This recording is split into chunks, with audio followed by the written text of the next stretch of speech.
I'd like to introduce and welcome Justin Shortal tonight, who's going to talk about the 19th century photographers of the goldfield areas. Right, thank you, Justin.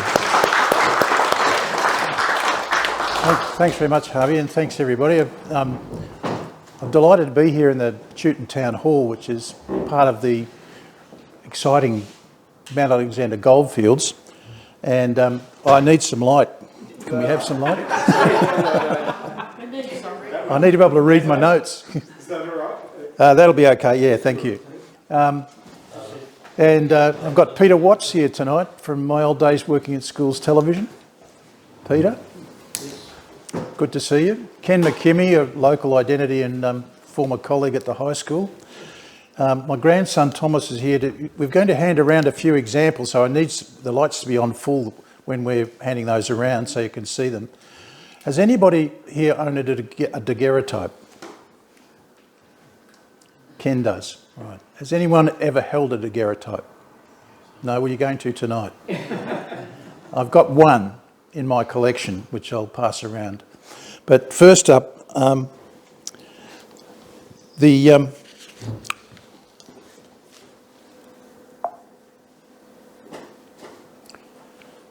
many of you will know that Louis Daguerre was a Frenchman who invented the first commercial photograph, the daguerreotype. It was a copper plate covered in silver, which had to be burnished to a high level of shine in order to do something with it. And Thomas is going to hand round the one daguerreotype that I ever found in my nearly 50 years of searching for old photographs in this area. And he's got it on the tray there. It's very hard to see. I'll show you on the screen. It's a photograph of a woman, and I found it at the Friarstown Antique Fair some years ago. It was being exposed to the summer sun, which is the worst thing for a photograph of this type. Whenever you see them in museums, they usually have curtains or something around them that protects them from the harsh light. So you've got there a highly polished silver-plated copper sheet protected with a gilt mat, and normally it would have a velvet-lined cover, but that one's missing. It was lost. The people who sold it to me didn't know anything about it. I was absolutely ecstatic to find it because daguerreotypes are very, very rare in this area.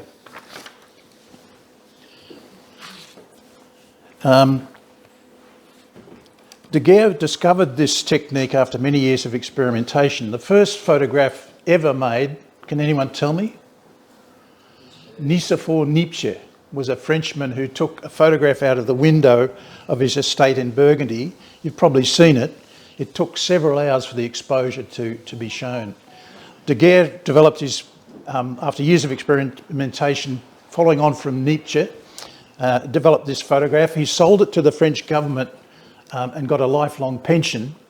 And an Englishman tried to buy the rights to it, but everybody stole them anyway, and the French government gave the rights to the daguerreotype to the world. It's extremely popular in America. Around the time of the gold rushes, though, it was very expensive to have one. It was popular in Australia from about 1840 to 1860.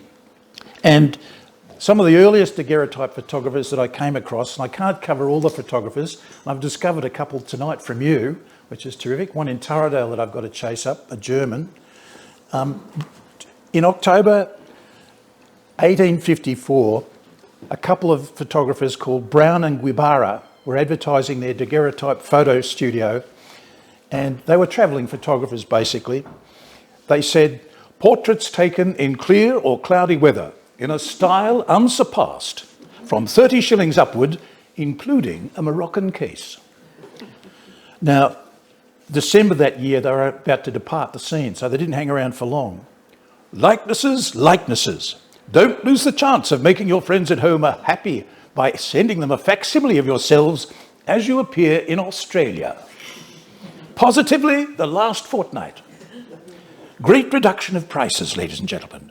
Messrs. Brown and Guibara, in tendering their thanks to the inhabitants of Castlemaine and the vicinity for the patronage hitherto awarded to them, beg to intimate that this will be the last fortnight of their stay in Castlemaine." Hurry, sale ends Thursday, it sounds like, doesn't it? Persons desirous of having their portraits taken are respectfully requested to lose no time in calling at their rooms next to Mr. W.E. Marsh. Price only 20 shillings. 20 shillings, equal to £1, would roughly be equivalent to $200 to $500 in modern purchasing power. Now, a pound was equivalent to a week's wages or more. It was the cost of a monthly gold licence in 1854. And that was a year of high inflation and high wages, so it might have even had a higher value. And that may explain why not many daguerreotypes were found here. I don't know what Ken thinks, but I think the fact that they were sent overseas and the expense meant that they did have to move on because they found the rich diggers to sell their photos to. Another daguerreotype photographer that I've mentioned in previous talks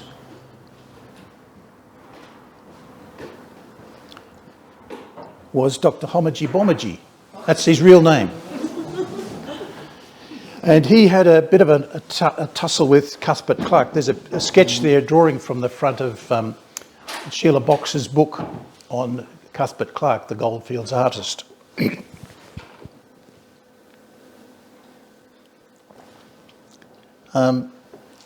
He was also known as Dr. Homagee Bomagee. He operated a studio in Barker Street from August 1857 to 1861. Now, the name, he was a Parsee Indian. The Parsees were immigrants who fled from persecution in Iran during the 7th and 8th century. They were Zoroastrians. And he came from Mumbai, where that community still exists in large numbers. By 1882, he was thought to be in Liverpool, New South Wales, because there was a missing friends notice in the Victoria Police Gazette looking for him. His relatives didn't know where he was. And he liked taking photographs of horses and people. Not necessarily in that order, but... and Cuthbert Clarke had a fight with him, I think, because in the Mount Alexander Mail, I've mentioned this in previous talks, "Sir, I beg most sincerely to apologise for the insulting expressions made by me towards you on Friday last, which were made under the influence of very great excitement, alcohol, and for which I'm guessing, I am heartily sorry and trusting you will accept this as a sufficient apology. I remain, sir, yours obediently, Cuthbert Clarke." Now, I mentioned Sheila Box. She actually found one of Cuthbert Clarke's paintings out at Guildford at a clearing sale some years ago. She bought the painting, beating Peter Perry, the art director of the Castlemaine Art Museum. He thought he'd had the winning bid, but Max Cassidy, the auctioneer, was in the later stages of his career and didn't knock it down to Peter, but to Sheila. She then wrote a book about the experience called The Ghost in the Lavender, and mentioned Dr. Bomagee as an aside to the story of Cuthbert Clarke as an artist. You can imagine that an artist would not like photographers taking business away from him. Now, the wet plate process, let's have a look at it. Ambrotypes came into Australia in 1854, and they're very like I'm going to get Thomas to pass one around in a minute, but first of all, here's an ambrotype negative. And this was using the collodion process, which was quite difficult to do, because what you had to do was wet the plate with the collodion, which was a sticky substance which had the light-sensitive chemicals. While it was still wet, you had to put it in the camera, take the picture, take it out and develop it. So these photographers needed to have a darkroom on hand if they were on location anywhere.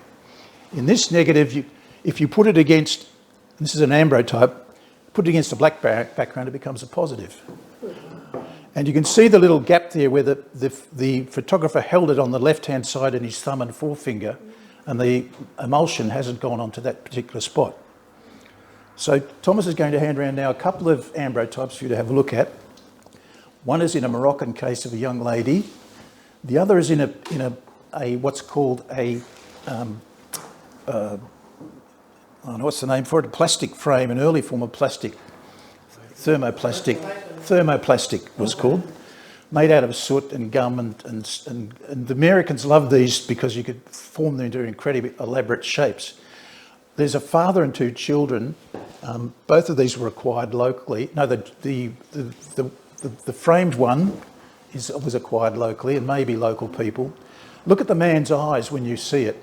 They look peculiar. It's because he had blue eyes. Blue didn't come up too well in ambrotype photographs. And so you'll see in these early advertisements for ladies not to wear light-coloured dresses. And so we think the Victorians always wore black, but it was mainly because of the photographic limitations. So this wet collodion process became available after the English chemist Frederick Scott Archer published his invention, which enabled photographers to produce multiple photographic paper prints. Now, Talbot had invented the paper negative years before and brought it out when he heard about Louis Daguerre. So there's always this fight between the French and the British who first invented photography. But in fact, Talbot wasn't that. He spent a lot of money trying to get his paper negatives to be marketable. Didn't work, so he went off and looked at Assyrian cuneiform writing instead as a hobby. But the negative really existed until the digital age as a form of photography. So, excuse me, Justin, what's collodion made out of? What's that? Collodion? Yeah, what's that? It was a sticky substance invented by a doctor to help cauterise wounds. And so the sticky substance was poured on the plate. I can't tell you what it was made of. I'll tell you later when I look it up. So there you go. Negative, positive. Can I just check then? Are they positive because they're sitting on a black? Purely on a black background, yeah. And that's in my collection. I can. So the dry plate negatives don't do that. Now there's the one that we're handing around. And the wet plate process was used by two fantastic photographers who came to this very location in 1857 or 1858, depending on who you listen to. And they took some amazing pictures. And I talk about these photographs as orphans. They outlived the people who loved them and who were interested in them, and they go through a period of neglect where they could disappear. And I am an orphan collector of photographs, as are many of you, I'm sure. This image is at the Garfield Wheel entrance, and it's a photograph of a group of diggers that was taken in 1857 by Richard Daintree and Antoine Fauchery. It's attributed on the sign to Daintree, but I'm sure that Fauchery had a hand in it because they're two very different men. Daintree was a geologist who worked in Victoria and subsequently moved to Queensland and worked there as a geologist. The Daintree River and the Daintree Forest are named after him. Fauchery had a shorter life, and but if we look at a closer shot of that, these images were not known about until about 1954, when relatives of a gentleman, and I'll refer now to Jack Cato's introduction to this book. Has anyone read this? Letters from a Miner in Australia by Antoine Fauchery. He came to Australia twice. He wrote it after his first trip to Australia. This is in the Castlemaine library, this copy, and there's also a copy on the reserve collection. And Jack Cato wrote the first book on the history of photography in Australia, called The Story of the Camera in Australia. Has anybody got that copy? You've got that? Here he is, he's saying here, I'll read the whole thing, it's quite interesting. No, I won't, I haven't got time.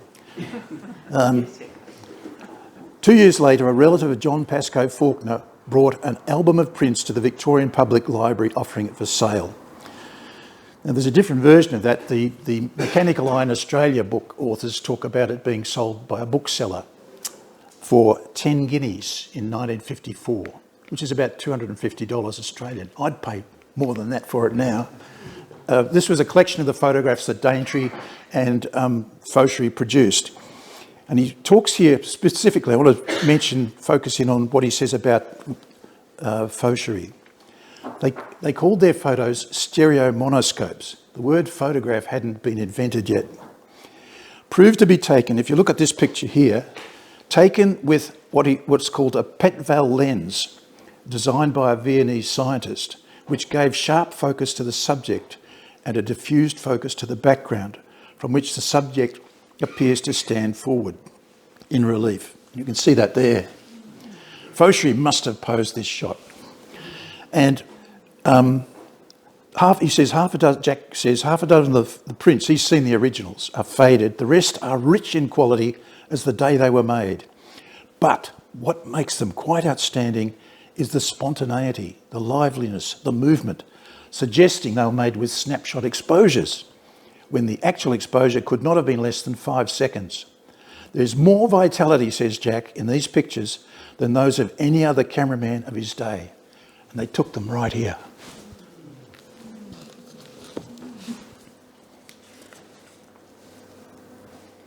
Here he is.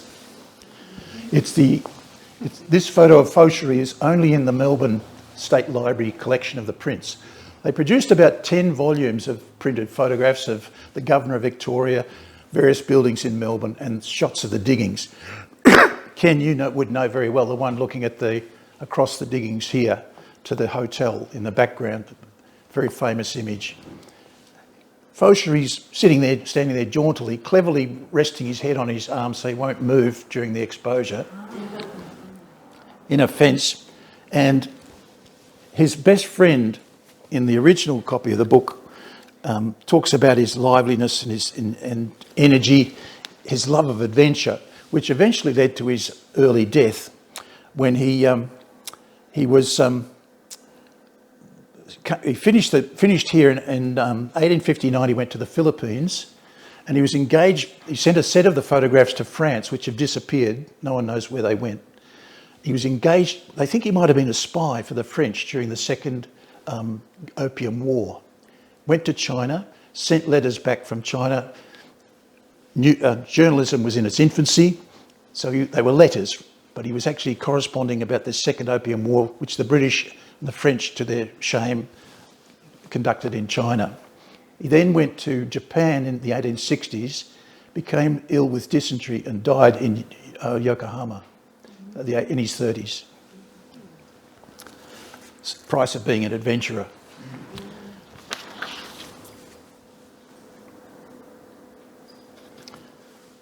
The next the picture I'd like to talk about is the carte de visite. Became very popular, introduced in Sydney in 1859, and then spread to Hobart, Adelaide, and around 1860 it was in Melbourne. It was popular in Australia, lasted till the mid-1890s, and this one was one of King Edward VII when he was Prince Edward. People collected these. The royal family were quick to get onto marketing themselves and used these. And the next shot shows different styles of... They're both cartes de visite, but they're about 20 years apart.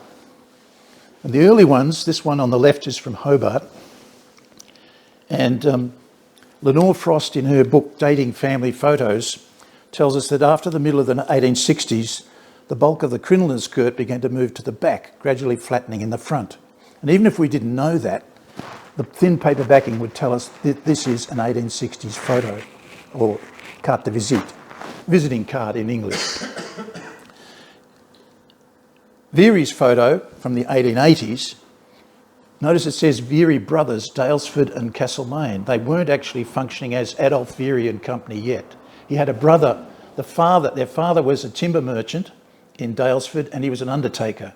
He had an early interest in the son's photography business. Eventually the other brother left the business and he became a Verey and Company. This is a typical 1880s photograph. We can see the man's coat has bound edges and a high small collar. It was also fashionable at this time to only fasten 1 or 2 buttons. It has an enamelled finish, which means it's much more well preserved than a lot of the earlier ones, which are very simple pieces of paper, very thin cardboard backing. So Verey's not yet an established photographer. The other interesting thing I think about this Verey photo is it's probably taken on location. Why do I think that? Well, travelling photographers would have a back cloth which they'd stick up in your backyard and you'd stand in front of it. The working man has very gnarly hands. The chair is of very poor quality, not something you'd expect to find in a studio, and the plant's in a kerosene tin.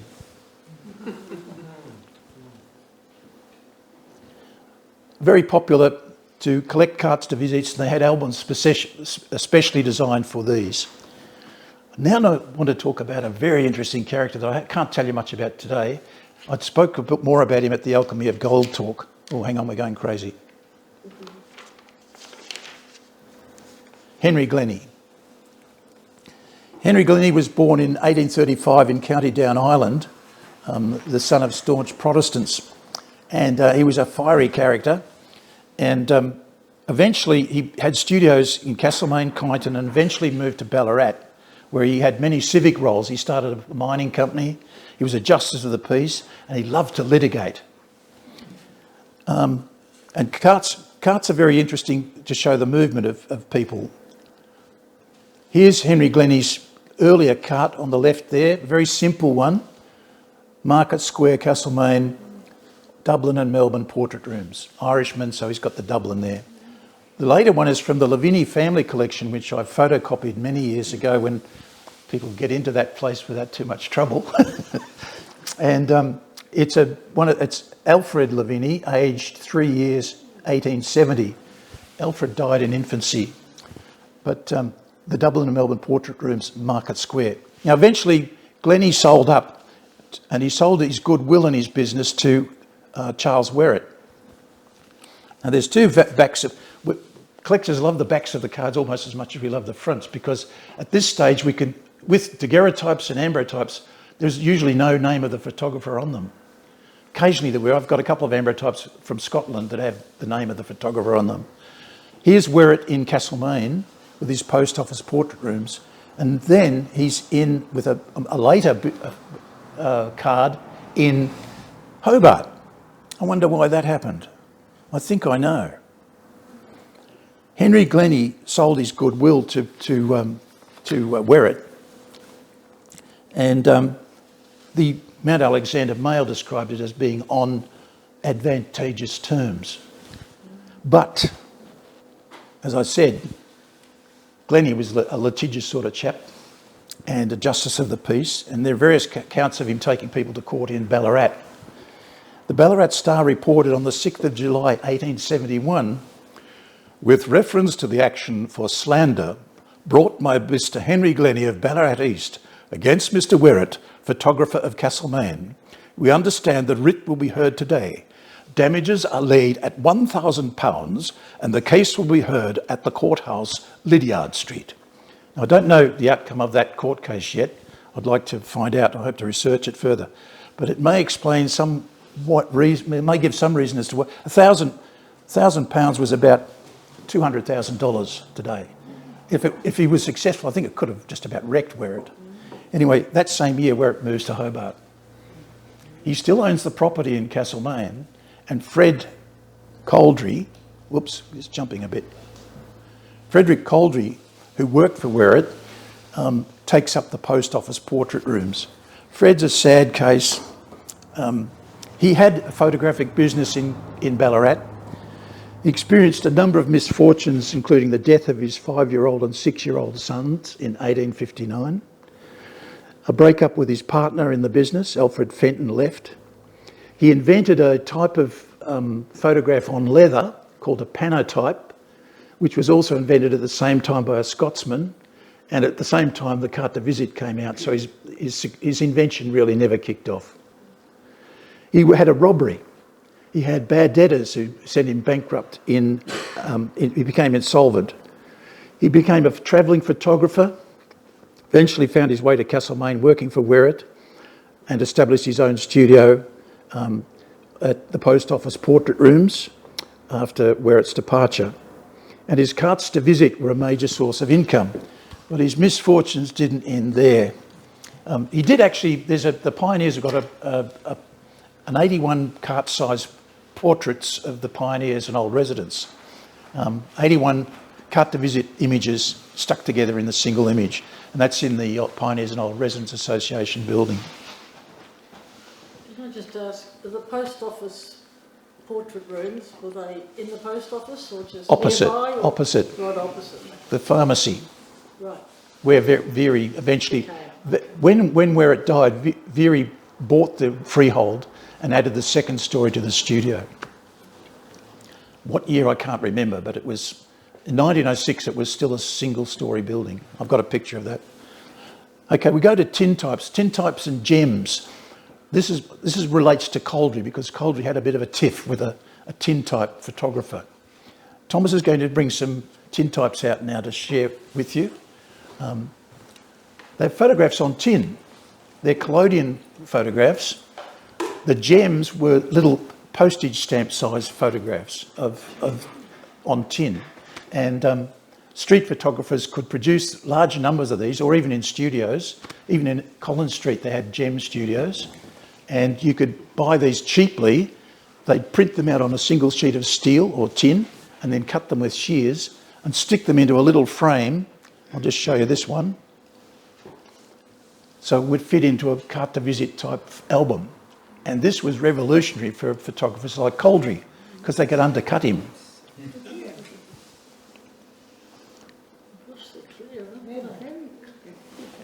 Now they're pretty rough and ready. You can see this little girl. The picture hasn't been stuck in accurately. The photographer would be doing these in a hurry. And if you look at the back, it's really, just the piece of paper on the back's been stuck on crooked. And it's not a nice printed steel engraving on the back of it. It's a rubber stamp. And the American Gem Studio, Allen and Gove, produced millions of these photographs. And the American Gem Studios came to Castlemaine when Coldry was working. There's a little bit of, I'll just go to the little close-up of the little girl again. You can see a little bit of pink on her cheeks. I don't know if it's a bit fuzzy there. These postage-sized tintypes were known as gems, and they could produce these multiple images in a single plate and cut them up with shears. They're pretty tough because I came across this recently in the Lorgnette, which was a performing arts journal in Melbourne. There was a bit of a gruesome story about how durable these gem photos were. The young lady who, while sketching near Lorne, was burned to death by a bushfire has since been identified through a gem portrait being found among the remnants. Mr. Edelston, the proprietor of the Gem Studio, Collins Street East, opposite the Age Office, has since recognised the portrait as one that was taken at his studio a month ago.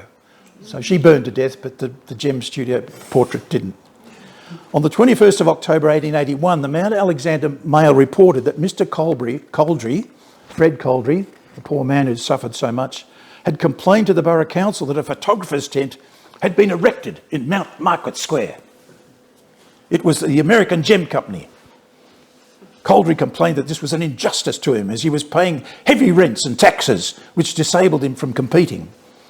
Now the gentleman who'd set up the tent in Market Square, who owned the Gem Company, Roy Miller, must have heard about the report to the council. The council was like the council today. One was for it, one was against it. They deferred it to the next meeting. Roy Miller must have been immediately heard of the complaint because his rejoinder was published in the same edition of the Mount Alexander Mail that the council report was published. And this is what he says. It's headed, "Petty Spite." "Sir, would you allow me to say a few words on the subject before your worthy council at their last meeting as to the erection of a photographic tent in the Market Square by the American Gem Company? It would seem that your local photographer objected in his letter to the undue competition. Now, as to my not paying water rates nor rent," and he goes on to list all the things that he's paying. He had to put the water onto the Market Square. Mr. Bird's the lessee, pays as much rent as he does for his studio, 10 shillings a month for water. Laying out on the water was costing me money. As to the site, I could have chosen plenty of others, but of course took the most central. I'm renting a house and furniture in Templeton Street, so I'm paying a share of rates. Every shilling that's been expended on the erection of the tent has been laid out in Castlemaine. So I have done all that I could to further the interests of the town. Had Mr. Coldry complained of not having the new appliances, bit of a dig, in photography, his petition would have been more intelligible, thanking him for ventilating the subject and apologising for occupying so much space. Now, Fred didn't get much support from the council as far as I can tell, and James McArdle, the gentleman from the art gallery, according to James, Mr. Coldry later placed an advertisement a few days later in a Melbourne newspaper seeking to purchase the required gem photography equipment. And maybe, just maybe, these two gems, which were found in Castlemaine by someone else, that handwriting's not mine, I purchased them, but someone must have picked them up at some stage. No relation, no names, found in an album bought in Castlemaine. So they could be Fred's, or they could be the gem company. Difficult to date these sort of photos because they're only headshots, and they're very dark collodion prints. They're not very clear. Keep looking at you, Peter, I don't know why. The next development was the cabinet card. Here's one with cabinet card written on it. Verey, by now in the 1880s, has established his business, and you've got, hang on, it keeps jumping. It's a larger version of the carte de visite, 107 by 165 millimetres. It was introduced in 1866, quite early in Sydney, but later developed often in later ones like this one, which would be Edwardian, from Verey's studio, had an enamelled finish. And so these photographs tend to be well preserved if they've been kept in an album or not handled too much. Generally, production didn't take off till around about 1880, and it ended around the 1900s. By 1900, cabinet cards were pretty much finished. The Mechanical Eye in Australia said that the first Australian dry plates, which replaced the wet plates, were used in 1880. Although these ones are English dry plates, which were used a little earlier. Huge numbers of these plates were made. Most of the current Verey collection are dry plates.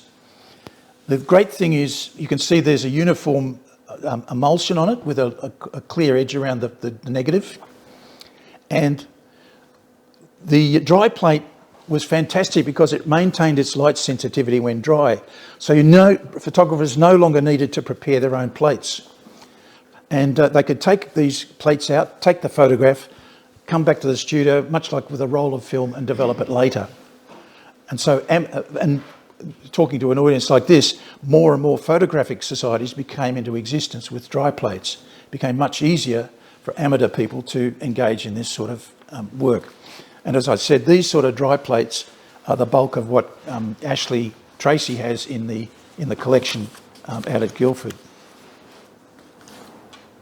In the Encyclopedia of Victoria in 1906, this, and Ken, I think you've got a copy of that Encyclopedia of Victoria, if I remember rightly, no? That's a photograph that appeared in it. It's a single-storey building. That's the post office portrait rooms where the chemist is now, opposite the post office. Inside the shot there you can see lots of examples of photographs. Verey was very prolific, selling postcards, views of Castlemaine. He sold pictures of Castlemaine to the Victorian Railways to put in the old red rattlers. If you're old enough, you might remember those pictures in the red trains. Lots of photographs he sold to the Weekly Times. And so he was very entrepreneurial. After the First World War, he decided to try and work out how they could employ the soldiers in a pottery business in using clay from Campbell's Creek, and was a member of various organisations, School of Mines and so on. Let's have a look, just for fun, at Mr. Verey himself. Here he is in 1906,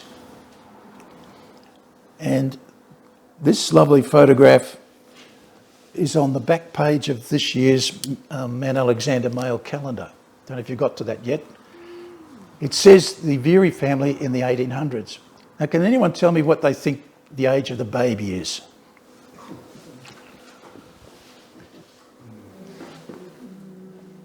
How old would the baby be? 9. Not a year old yet? 9. 9 months? I don't know either, but I could tell you when he was born. Adolf married Emma Clark, the mother. She was from the Geo Clark family, the grocers. They were next door. So they were he didn't have to travel far to find a bride. And the eldest girl there is Winifred. She was born in 1887. I know this because I got a copy of the Verey family, genealogy from the Verey family in Daylesford some years ago. Vereys are still undertakers in Daylesford, but the name is all that's there. The family have long since sold it. It's been sold several times. Winifred was born 1887. George Leslie never married behind his father. He took over the business, and locals I've spoken to said he was never terribly enthusiastic about being a photographer, but he took over Dad's business. Verey himself died in the 1930s. The next boy, Stanley Thomas, was born in 1891, and he's still got that sort of sailor suit type look that was popular. Even when I was a boy, my mum dressed me in a sailor suit. Lillian was born in 1895, and Florence, the younger girl, leaning on her dad, was born 1899, and the baby, Harold, Adolf, was born in October 1904. So this is 20th century. The Mount Alexander Mail says the Verey family 1800s. And they've just pipped over into the 20th century. I think you can buy these from the Verey collection, and you always have to identify the source. And just for fun, here's an earlier image of just the three older children, and what I find fascinating there is the studio. The lino's pretty tatty. Of course, you wouldn't see that in the final shot. He would have cropped it. You wouldn't see the ropes, but it's a good view of the studio. And at some stage, I'd like to look through the photographs and look at the different backcloths that he used for different eras. But long-standing photographer, and we see him in old age. And Ashley Tracy, I think he's channeling him. Ashley Tracy is the guy who collected so many of his dry plates from Ballarat. Ashley tells me that there was a stack of them in Chapman's storage area that had remained there for generations. The trucks would just park next to them. And the Chapman said, "Oh, you're after those glass plate negatives? We've got some still." Apparently they were shipped over to Ballarat to sell for glass houses. Is that right, Ken? Don't know. That's what I was told. That's as the story goes. The Paris panel was something that this is an odd one because clearly the Paris panel was designed for portrait, not landscape structure. But I just threw that in as another example of Verey's work. These large albumin prints were made as early as 1855, but the Paris panel mount arrived in Australia in 1881, and it took a whole dry plate print trimmed to a standard size. The two older boys in this local photograph have Eton collars and bow ties, so that dates that to the late 1880s. But Dad's short lounge jacket and wing collar and wide tie suggest a date around 1900. Country clothing was not always up to date with the latest fashion, so it's not always easy to date things on clothing, but you can sometimes. We're going to go now to look at an apallotype, and Verey would sell these, give these away. Thomas is going to hold up the apallotype that I've got here, this one. It's on milk glass, and these photographs reached Australia about 1882, according to the Mechanical Eye in Australia. Just take it around, Thomas. And it may be an albumin print or a gelatin print or even a permanent carbon print. It was popular from 1890 to 1900. This one measures 300 by 380 millimetres from Eden Studios in Collins Street. They operated from 1896 to 1900, but larger ones were also made, and often given away as a freebie if you bought 10 cabinet cards or more. And when Verey had competition in the 1890s, which was a period of depression, he had a number of photographers. The Packer and Company came up. They offered all sorts of inducements, photographs taken free. Of course, you had to buy the prints. Verey responded, "No misleading advertising." So he fought off a number of competitors, and these apallotypes were given away free. I've never seen one from Verey. They're fairly fragile, of course. This one would have been in a frame, and when I acquired it, it didn't have it, and it's in some deterioration has taken place with it. We end tonight's little chat with Sir James Patterson because we're in the Chewton Town Hall. And behind this screen is this picture that I've got there that's on the floor. When I was researching Verey, I came across an account of the Chewton burghers wanting to salute Sir James Patterson, who was briefly Premier of Victoria and the local member for this district for many years. He's remembered too in the Patterson Memorial Fountain, which Peter remembers as having Christmas decorations in it at some stage. It's on the northwest corner of Victory Park, the Patterson Water Fountain, which hasn't had water in it in my entire life here. But he was a local man, and this is my penultimate or my ultimate Verey picture. I love it.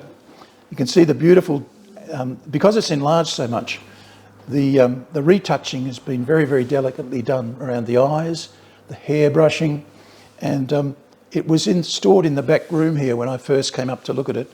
And to their credit, the Chewton Domain Society have revived it and brought it back.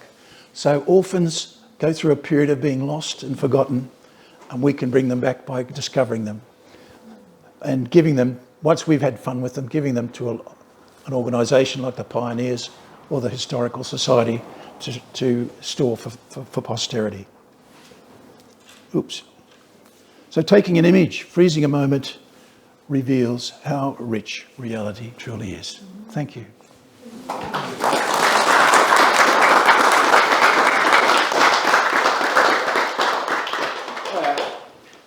I have to say thank you for your insight into details that I probably never find out. Just look up Trove and online. So thank you. It's very welcoming. I have one question on Verey. Now, my research about our camera club when they first started, they had their first meeting in February. I think it was early February 1901. And within a month, because they met in a chemist shop, different one, that Talbot drugstore in in Hargrave Street. Yep. So there's always a chemist shop connection for some reason with the camera club. Anyway, and dentists. And dentists. Dentists in America used to do photography as a sideline. Really? And Verey's building for many years, I've got 1930s receipts from Phil Potts, the dentist, upstairs at the chemist. Oh, so okay. the chemists have outlasted the photographers. Right. Sorry, go on. That's all right. But the interesting with my research is with the camera club, a bunch of amateurs got together by the end of February and they were meeting at the Talbot's drugstore on the first floor, and they set up a club, and there's only about half a dozen of them, and they worked out a process of how they run the club on a monthly basis. With no finances, within a month, maybe 3 months at the most, they had a dark room and a studio in the School of Mines building. Now, I've always wondered how that come about. You know, Verey could well have had a hand in it. Verey was the president of the School of Mines. So I was wondering if there's a connection between him as a professional and local identity, that he would have helped the camera club start. Well, he was very civic-minded. I wouldn't be surprised. Yeah, there's nothing written I can find. Yeah. No. Well, we need to dig further, don't we? Yeah. So maybe the camera club needs Verey's head on the logo. What I'd love Chewton to do is to they've got all these statues celebrating local people. Antoine Fauchery should be there too. Yeah, well, you know, so depends how you push it, isn't it? All right, please, can we have another round of applause for Justin? Thank you.